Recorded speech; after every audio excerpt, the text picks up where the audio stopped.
Welcome to your Shadow channel. Now we will tell another chilling horror story. Tonight, we delve into the 3 horror stories about sleeping at home alone. Are you ready to get scared? Let's begin. The first story is about the whispering attic. On a moonless night, the wind howled like the cries of lost souls as Jane found herself alone in the old family mansion she had just inherited. The house, with its Victorian charm, was a relic of the past, and the attic, in particular, seemed to hold the essence of bygone eras. Jane had always been a light sleeper, but that night, as she lay in her bed, the silence of the house was broken by a faint whispering sound. It seemed to beckon her, a sibilant voice calling her name from the darkness above. With trepidation, she climbed the creaking stairs to the attic, her heart pounding in her chest. The whispers grew louder, more insistent. The attic was shrouded in shadows, but in the dim light, she could see the outlines of old trunks and furniture covered in dust sheets. As she stepped forward, the floorboards groaned under her weight. The whispers stopped abruptly, replaced by a chilling silence. Jane's eyes were drawn to a corner where an antique mirror stood, its surface fogged by age. She approached the mirror, and as she wiped away the layer of dust, her reflection seemed to warp and twist in the glass. The air grew colder, and the whispers returned, now a cacophony of voices that filled the attic. "Free us," they pleaded. Jane's reflection began to fade, and in its place, the images of people appeared, their faces twisted in anguish. They were the former inhabitants of the house, trapped within the mirror by a curse. The realization hit Jane like a wave. She was not alone. The house was alive with the spirits of those who had once called it home. They were bound to the mirror, and now they sought her help to break free. But freedom came at a price. As the spirit's whispers grew into a roar, Jane felt her own energy being siphoned away, her life force feeding the mirror. She had to make a choice: help the spirits and risk her own existence, or turn away and leave them imprisoned forever. In the end, Jane's compassion won. She uttered the words of release, a spell passed down through her family that she never believed was real. The mirror shattered, and the spirits were freed, their whispers turning into sighs of relief as they dissipated into the night. Jane collapsed, exhausted but alive. The house was silent once more, but it was a silence of peace. The curse was broken, and the spirits were at rest. And Jane knew that she would never be alone in the house again, for the gratitude of those she had saved would always be with her. The second story is about the phantom phone calls. In the quiet suburb of Willow Creek, there stood a house that whispered secrets of the past through its aging walls. It was here that Anna found herself, a writer seeking solitude, surrounded by the stillness of night. As Anna settled into her new home, she couldn't help but be drawn to the old rotary phone that sat like a relic on the living room table. It was a piece of history, silent and unassuming. One night, as a thunderstorm raged outside, Anna was jolted awake by the shrill ring of the phone. Disoriented, she reached for it, her heart racing. The clock read 12:03 a.m. "Hello?" she whispered into the receiver.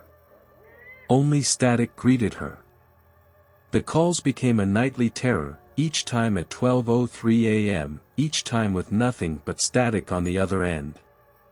Anna's sleep grew fitful, her dreams haunted by the sound of ringing.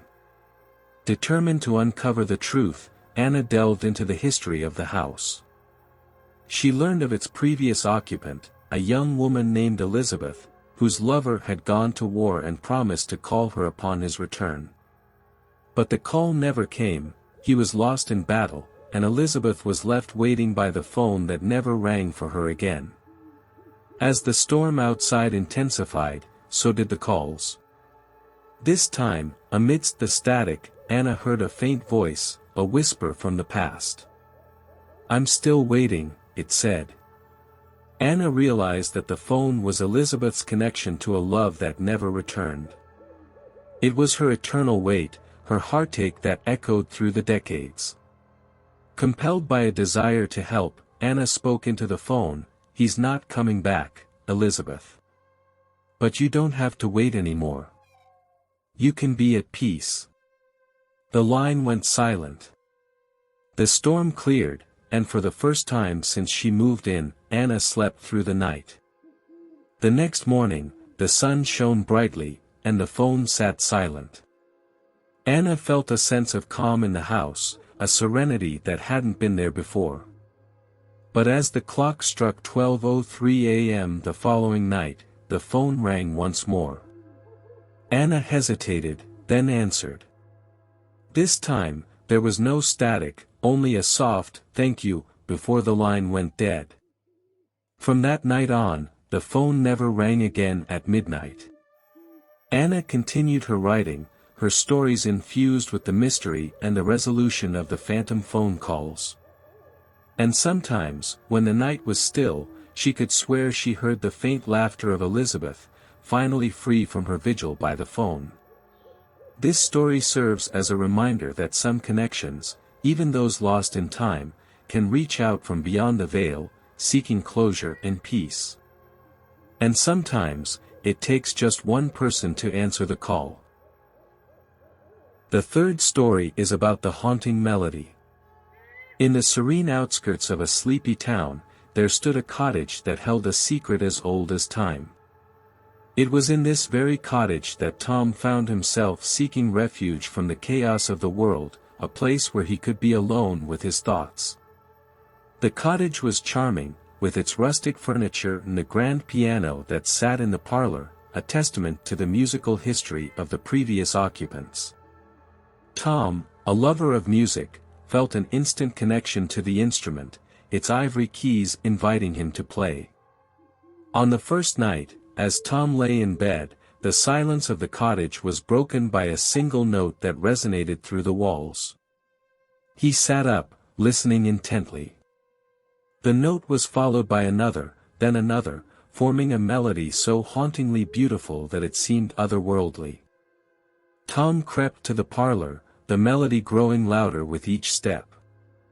There, in the moonlit room, the piano played itself, the keys moving with an invisible touch. The air was thick with a mist that seemed to dance to the rhythm of the tune. Compelled by a mix of fear and fascination, Tom began to investigate the origins of the melody. He discovered the diary of a woman named Clara, who had lived in the cottage a century ago. She wrote of her beloved, a composer who had crafted the melody for her before leaving for war, never to return. The melody, it seemed, was a message, a call across time for a reunion that never happened. Clara's spirit lingered, her presence tied to the notes that echoed her longing and loss. Night after night, the melody played, and Tom found himself drawn to the piano, his fingers tracing the keys that moved on their own. The cottage felt alive with Clara's memories, her hopes, and her eternal wait. One stormy night, as the melody filled the cottage, Tom played along, his own notes blending with the ghostly tune. As he did, the mist in the room swirled around him, and for a moment, he saw Clara's figure by the window, her eyes filled with tears of gratitude. With a heavy heart, Tom played the melody one last time, a farewell to the love that had been lost to time. As the final note faded, the mist dissipated, and the piano fell silent. The next morning, the cottage was filled with a peaceful quiet. The piano sat still, its part in the tale complete.